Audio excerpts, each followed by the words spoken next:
Braided line Ryokaze.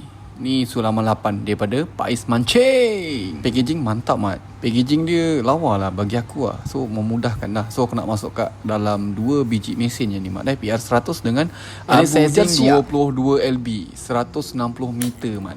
Kita try masuk dalam mesin pun. Kita mantap mat. Dia main sulaman dia halus lah. So harga pun tak adalah mahal sangat. Okey je. Tali dia licin mat. Semua yang masuk mesin bagi aku okey lah. So ada sulaman 8 kan. Antara yang murah lah bagi aku.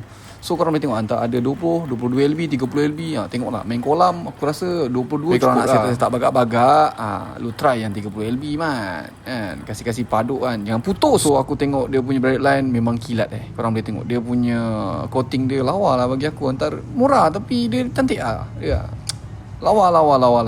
Dia macam brandy tu.